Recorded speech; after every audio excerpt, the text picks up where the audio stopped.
Most fans agree that the best period for the Pacers was the Reggie Miller era, which ran from 1987 to 2005. During this time, they achieved most of their success. However, since Miller retired from the Pacers, things have become worse. But now, there is a shimmer of hope as the team finally looks ready to start contesting for titles again. Hello and welcome back to the channel. Today, we're going to discuss how the Indiana Pacers can destroy the NBA. Yes, you heard that right. Things are finally changing for the franchise. And with the signings and trades they have lined up, I am sure they will soon be challenging for championships. Don't believe me? Well, stick around till the end to find out how. Now, without further ado, let's begin. Before discussing the present-day Indiana Pacers, let me give you a little history lesson. As I said before, the Reggie Miller era was highly successful for the Pacers. While the team didn't win an NBA championship then, they consistently competed at a high level. They were even feared at one point. This could be seen by the fact that the Pacers made the playoffs in all but 3 seasons with Miller.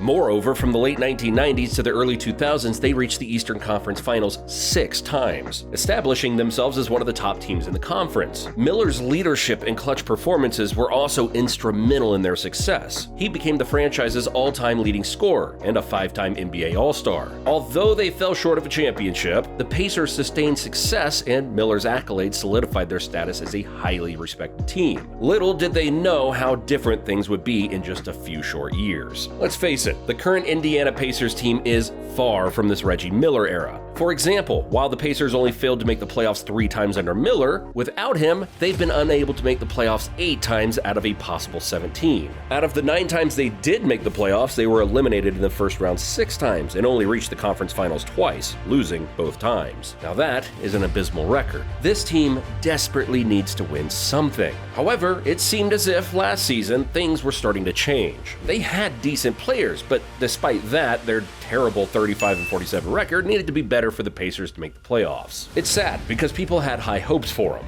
For starters, they had their main star, Tyrese Haliburton, who has the potential to become an outstanding point guard. In fact, before his injury, he was so good that at one point last season, he became the first player in NBA history to average 20 points and 10 assists per game while having a 40% 3 for the season. Now that is just ridiculous. But their star power isn't just limited to Haliburton. They also have the big man in Myles Turner, who just came off of his best season ever. And we are absolutely sure he's going to continue to be an important starter for the Pacers. Then we have the recently acquired Buddy Hield, who we all know is an expert shooter. Buddy would be more well known if it wasn't for the high bar that Steph Curry has set with shooting beyond the line. Trust me, he is an underrated gem that deserves more recognition and appreciation. And lastly, we have Bennedict Mathurin, who despite being drafted 6th was easily one of the best rookies in the league, finishing 4th in the Rookie of the Year award. Besides Mathurin, the Pacers also have talent like Andrew Nembhard, a talented guard and a standout rookie. They surely have a promising future ahead of them, and the Pacers should be glad they have such talent on their squad. But with that talent, you must wonder what caused the 35-47 record. Well, for starters, they had a lot of injuries. Tyrese Haliburton was sidelined for a major chunk of the season due to an injury, 26 games to be exact, and as a result, they lost their main creative player. But honestly, even if you were playing, it wouldn't matter much, as creativity wasn't something they lacked. It was the defense. They might have Myles Turner, but they needed someone more capable. There's a reason the quote, "offense wins you matches, defense wins you titles" is so famous because it underlines the need for defense if you want to challenge for titles. You could have all the offense in the world, but if you don't have players that can defend as if their life depended on it, that offense just doesn't matter. Keeping that in mind, let's now discuss the significant offseason changes the Pacers have made that give them a shot at making the playoffs this year. For starters, the Pacers were quick to tie down their main star, Tyrese Haliburton. That's why he re-signed and committed to playing with the Indiana Pacers, signing a 5-year, $260 million contract. I know, that's steep for a guy coming off of a big injury, and many people have criticized this deal, saying it's too overpriced. But in all honesty, looking at the value that Haliburton provides, this amount is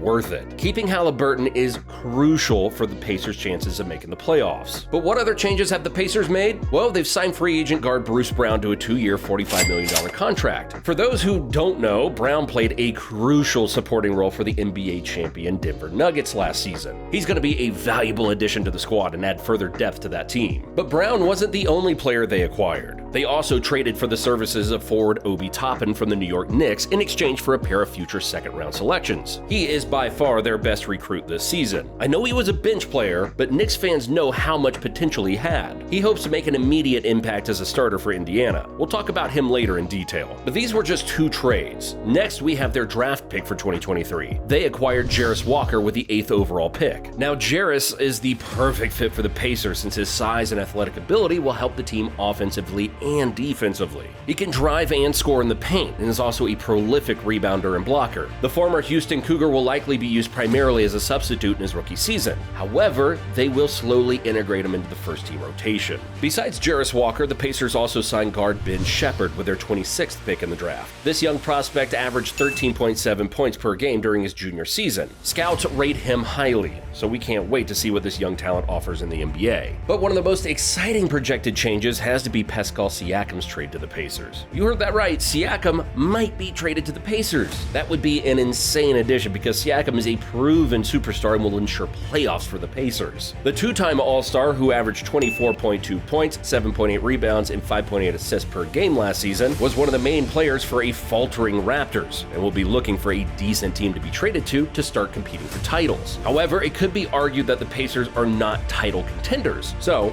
he may need some convincing. Reports have also suggested that the Atlanta Hawks and the Orlando Magic discussed his availability, so we'll just have to wait and watch this one. But now let's take a trip down memory lane. Did you know that the Pacers last made the playoffs in 2020, and it's been since 2014 that they've won a postseason series? That means it's been 3 years since they qualified and almost a decade since they won last. Now that is a long time, and things need to change.